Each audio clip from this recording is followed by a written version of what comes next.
এক মহিলা সহ 4 কুখ্যাত নেশা কারবারির যুবক আটক পুলিশের জালে।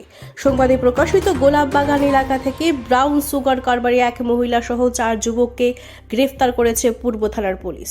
যুবকদের কাছ থেকে উদ্ধার করা হয় 4টি প্যাকেটে 36 গ্রাম ব্রাউন সুগার এবং ওই মহিলার কাছ থেকে উদ্ধার করা হয় 95টি কৌটো এবং নগদ 16,000 টাকা। তাদের বাইকও আটক করেছে পুলিশ।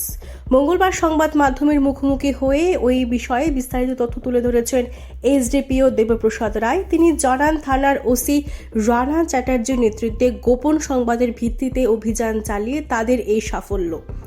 জানা যায়, ওই 4 জন ধৃত যুবককে জিজ্ঞাসাবাদ করেই নাকি ওই মহিলার খোঁজ পাওয়া যায়। তার নাম উমা মালাকার। আজকেও সকালবেলা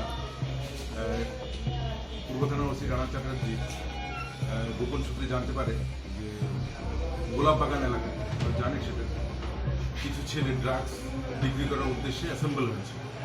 তো সে অনুযায়ী রানা চ্যাটার্জির সঙ্গে সমরেশ, তারপর সৈকত দাস, সৈকত দেব এবং মহিলা সাব ইন্সপেক্টর কমলা, মুরা সিং এবং অন্যান্য স্টাফ একটা টিম সঙ্গে প্লেন ক্লথেও ছিল।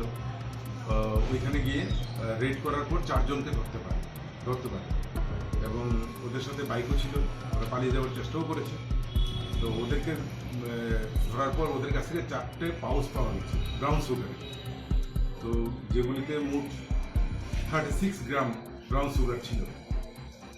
এদেরকে জিজ্ঞাসাবাদ করার পর যে এই ড্রাগস ওরা মানে রিসোর্সটা মানে কোথা থেকে পেয়েছে, তো ওরা একজন মহিলার নাম বলল। তো অ্যাকর্ডিংলি ওই মহিলাকেও মহিলার দোকান আছে এই শহরের প্রাণকেন্দ্রেই, ছোটোখাটো একটা দোকান নিয়ে বসে, কিন্তু বেসিক্যালি ড্রাগসেরই ব্যবসা করে।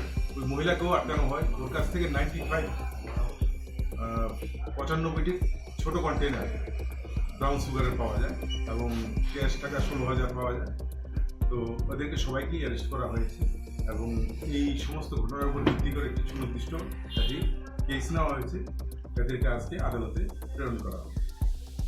তো এদের নাম যথাক্রমে হচ্ছে রাজেশ দেবনাথ, বিশ্বজিৎ মজুমদার, তারপর জয়দেব দাস এবং উসমান মিয়া এবং উমা মালাকার।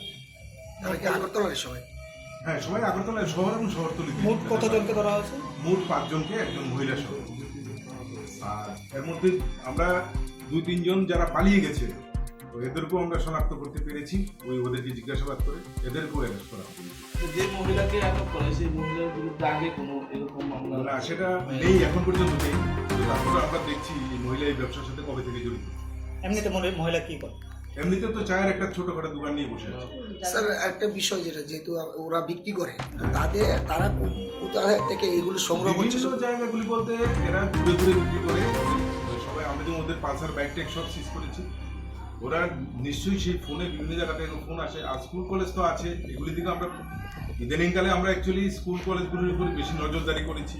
তাই এরা অন্যান্য জায়গাগুলিকেও বেছে ওরা ব্যবসাটাকে এইভাবেই করার চেষ্টা করছে। যেহেতু মহিলা পেয়েছেন, কদিন আগে একজন মেয়েও পেয়েছিলেন, তাহলে দেখা যাচ্ছে যে যুব সমাজের সঙ্গে জড়িয়ে আছে মহিলারা বা মেয়েরা বলতে গেলে। তো এরকম গ্যাংগুলো কি আপনারা ধরতে সক্ষম হবেন? এই সমস্ত বিজনেস বা এই ধরনের র্যাকেটের ক্ষেত্রে কোনো জেন্ডার ফ্যাক্টর করে না, এখানে ছেলে মেয়ে কোনো ফ্যাক্টর করে না। এখানে হচ্ছে ওরা পয়সা রোজগারের জন্য এরা সবই করতে। আমাদের কাজ হচ্ছে ওদেরকে আটকানো এবং আমরা সেইভাবেই প্রতিটা পদক্ষেপ নিচ্ছি এবং আশা করি আমরা এই ধরনের মানুষগুলিকে অ্যারেস্ট করে আমাদের সোসাইটিটাকে এবং তারা তো স্যার বিক্রেতা, কিন্তু তারা যাদের থেকে আনছে, যে পাইকারি বা কিংগুলি যারা আছে, গত মাসে যেমন ওই কেসের তো আমরা কিংকে অ্যারেস্ট করেছি। আপনারা তো জানেন ওই ট্রাকের মধ্যে যে পাওয়া গেছে গাঁজা, ওই কিং তো আমরা অ্যারেস্ট করেছি। তারপর আরও অ্যারেস্ট হবে এবং কোনো কেসেই মানে মেইন যে বিক্রেতা, মেইন যে সাপ্লায়ার, ওকে অ্যারেস্ট না করতে আমরা চার্জশিট করি না। তাদের বয়সটা কিরকম? সবার বয়স অ্যাভারেজ আমি বলে দিচ্ছি, সবার বয়স অ্যাভারেজ 25 থেকে 30-এর মধ্যে। কি কারণে কেন তারা এই বয়সের যুবকরা মানে এই ব্রাউন সুগার বিক্রি করে? পয়সা রোজগারই হচ্ছে মুখ্য ব্যাপার। কারণ কাজের তো কোনো অভাব নেই, কাজ তো প্রচুর আছে। কাজ করলে সবাই মানে আস্ত ত্রিপুরা রাজ্যের মধ্যে সবাই কাজ করে বেঁচে আছে।